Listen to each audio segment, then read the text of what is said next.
I'd like to take some time to go through the Solow growth model.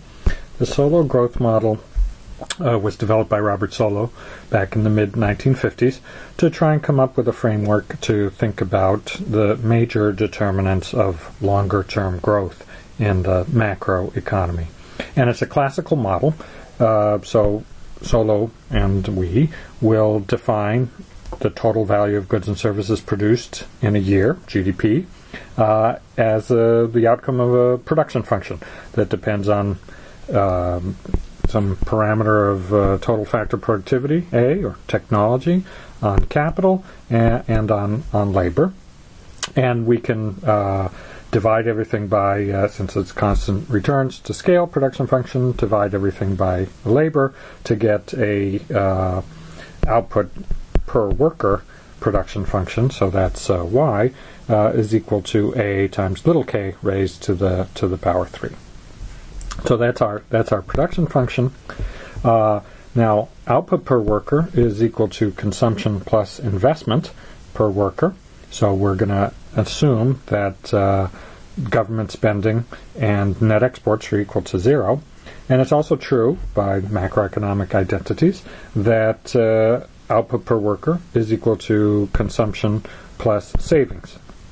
And we'll define savings as being a constant proportion of output per worker. So little s is a savings rate. So it's a number between 0 and 1. So if GDP is equal to consumption plus investment and GDP is equal to consumption plus savings, then it follows that investments is equal to savings.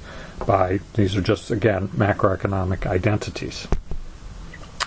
The change in the capital stock in the macro economy, capital per worker, so little k, capital per worker, is by definition equal to investment, which is the new additions to the capital stock, and we subtract from that the rate of depreciation of the capital stock. So delta is a depreciation rate, and we multiply that by the total capital per worker, and that gives us how much capital per worker is depreciated every year. Investments equal to savings times GDP, output per worker. So we have the change in capital stock equals savings minus depreciation. Now, in a steady state, let's go back. In a steady state, delta k, the change in the capital stock, is going to be equal to 0. So we find the steady state level of capital stock. Remember that y is a function of little k, capital per worker. So we're going to find the steady state level of capital, the level of capital where capital is no longer changing over time. All of these variables, remember, are time variables. They're describing the flow of new capital, or the flow of investment, or the flow of savings, or the flow of output per worker over the course of a year. So we'll find the steady state level of capital, that is the level at which capital is no longer changing, by setting the savings equal to depreciation. And we can do that. I neglected here. We have capital times depreciation rate times capital here. So we go back to a graph, right, where we have savings times GDP, or savings times the production function, and then we have the rate of depreciation represented by this line, and we look at the difference between them, right? And at this level of capital, there's no difference between them, so this is the steady state level of capital per worker, the rate at which the value of savings at that level of capital, the value of savings is equal to the amount of capital depreciated, and so the economy is no longer changing over time. So that's the steady state level of capital.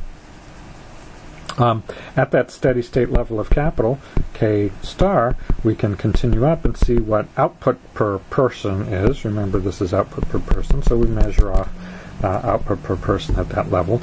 And the gap between output per person and savings or investment, this is consumption per person. So the difference between output per person and savings per person is consumption per person. We might think that amount of consumption then depends on the savings rate, and there'll be some savings rate that would maximize the amount of consumption we would enjoy over the long term in the economy. So the steady state describes the long term of the economy. In this steady state here, we have a level of consumption, but it's plain that if we had a different savings rate, if savings rates were higher or savings rates lower, we'd have a different level of consumption. So the question one might ask is, what's the level of consumption that would maximize what's the level of savings rate that would maximize consumption over time? And that's called the golden rule rate of savings. And you don't want to have too high a savings or huge savings, because then you're making too much capital, and then you have a lot of depreciation every year. So you have a lot of capital, but all of it is depreciating, so you're spending all of your income replacing the depreciated capital and not enjoying very much consumption. So there's a sweet spot of how much you're saving and investing, and hence how much capital you have, and hence how much capital is depreciating, that will maximize consumption. And we can iterate back and forth in the graph to find that level, or you can solve for it algebraically. Let's modify the fundamental Solow model a little bit. Remember, the change in the capital stock is equal to investment minus depreciation, but now we'll add population growth, and we'll assume that population growth is growing at rate n. So if population is growing at a rate n, that means on a per worker basis, the capital per worker would be declining at a rate n, so that's why it's entering with this minus sign here. So capital per worker will be declining if every period we're adding more workers. So that's going to look exactly the same as before. So we'll have an optimal level of capital that will be different before, and we have a golden rule savings rate that would be different from before. And now we can experiment and see what would happen if we had a different level of population growth. So a higher level of population growth, we'd have a steeper delta plus n line, and so we'd have a lower level of capital per worker, and so we'd have a lower level of output per worker with a higher population growth rate. So those are all pretty straightforward kinds of comparative static exercises you can do. Last thing I want to just mention is that, well, suppose technology is changing. Suppose A is growing over time. Mishkin doesn't actually answer this question. Instead, he looks at a one-time change in A. And a one-time change in A is going to look just like a change in the savings rate. That is, you have a level A prime, and then if you have a higher level A double prime, it's like the savings curve shifts up, or the production function shifts up.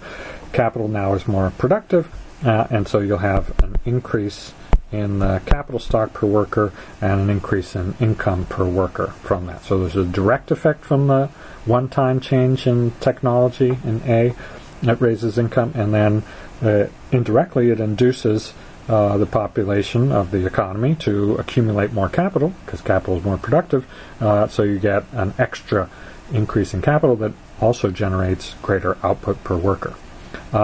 So that's it for the simple Solow model, and we'll cover growth rates in the Solow model and growth accounting in the Solow model at another time.